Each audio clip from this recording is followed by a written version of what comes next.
Que a paz de Jesus e o amor de Maria estejam sempre presentes no seu coração e na sua vida. Hoje é quinta-feira, 12 de novembro, e a igreja celebra o dia de São Josafá. O Evangelho de Lucas está no capítulo 17, versículos de 20 ao 25. Os fariseus perguntaram um dia a Jesus quando viria o reino de Deus. Respondeu-lhes: o reino de Deus não virá de um modo ostensivo, nem se dirá ei-lo aqui ou ei-lo ali, pois o reino de Deus já está no meio de vós. Mais tarde ele explicou aos discípulos: virão dias em que desejareis ver um só dia o Filho do Homem, e não o vereis. Então vos dirão: ei-lo aqui e ei-lo ali. Não deveis sair nem os seguir. Pois como o relâmpago, reluzindo numa extremidade do céu, brilha até a outra, assim será com o Filho do Homem no seu dia. É necessário, porém, que primeiro ele sofra muito e seja rejeitado por esta geração. Palavra da salvação, glória a vós, Senhor. Quando virá o reino de Deus? Onde é que ele está? Jesus mostra que o reino de Deus já está entre vós, porque Jesus é a concretização do reino. Enquanto ele está entre nós, nós estamos vivendo as alegrias do reino. Por isso que João Batista, ao pregar a vinda do Messias, ele dizia: convertei-vos, porque o reino de Deus está próximo.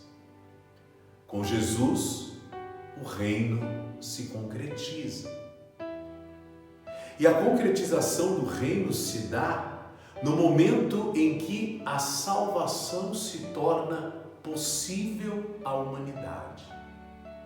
Por isso ele diz que é necessário que primeiro ele sofra muito e seja rejeitado por esta geração.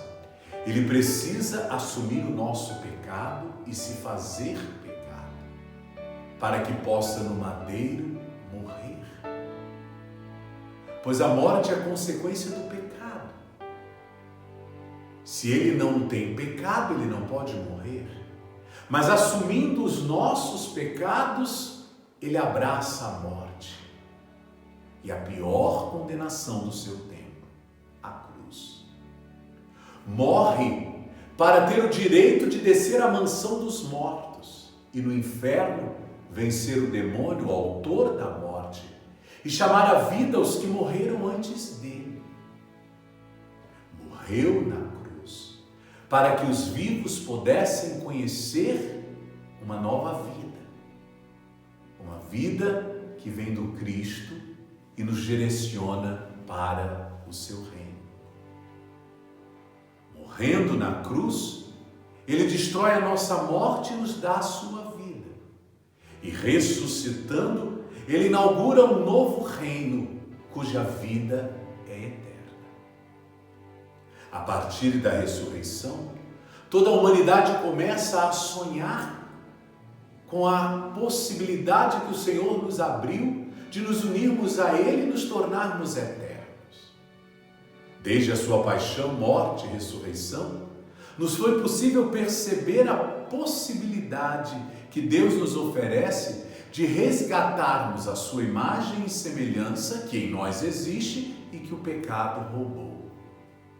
Ou seja, ser salvo significa se unir a Cristo e se tornar eterno, pois no seu reino não existe morte, porque não existe pecado. E não existindo pecado, não existe dor, não existe sofrimento, não existe guerra, não existe o mal. O bem triunfa, o bem permanece. O Evangelho desta quinta-feira nos deixa muito claro. Enquanto Jesus esteve conosco, o reino estava aqui. Mas no momento em que ele ascendeu ao mais alto dos céus, O reino passa a ser a nossa busca e a nossa espera.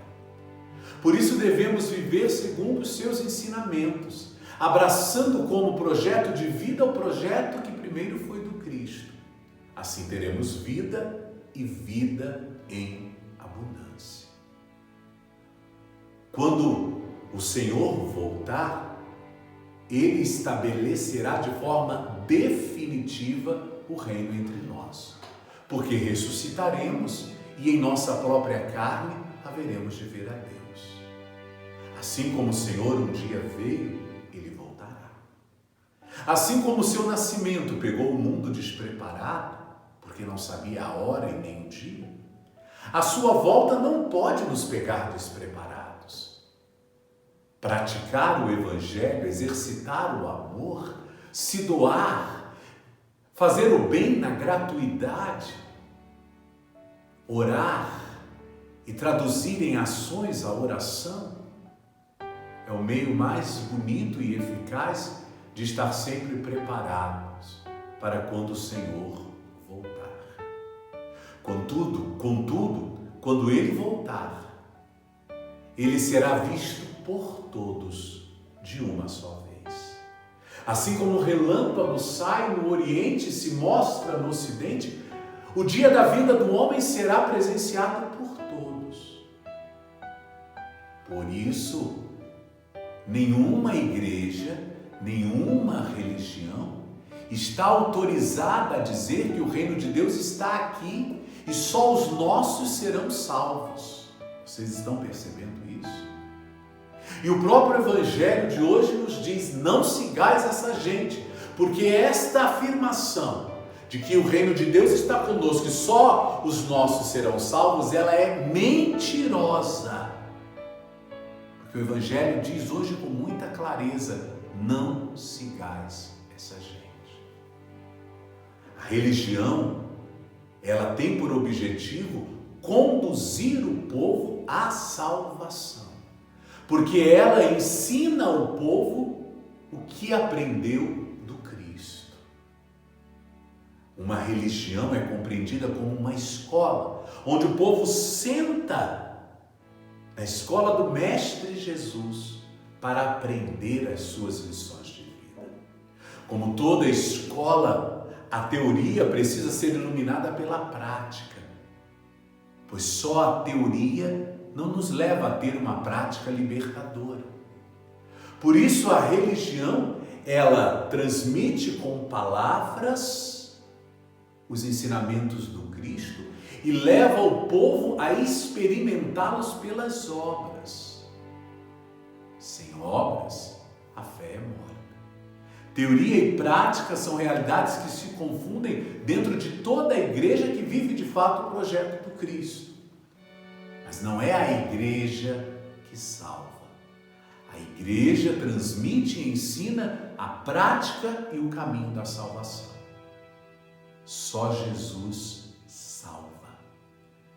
Por isso, nenhuma religião pode dizer que só nós estamos salvos. E eu insisto mais uma vez, é o Evangelho quem diz: não sigais essa gente. A salvação é para todos, ela é universal. Todos aqueles que, aprendendo o projeto de Deus, compreendendo, assimilando a sua vontade e colocando-a em prática, independente da igreja a que pertença, ele será salvo.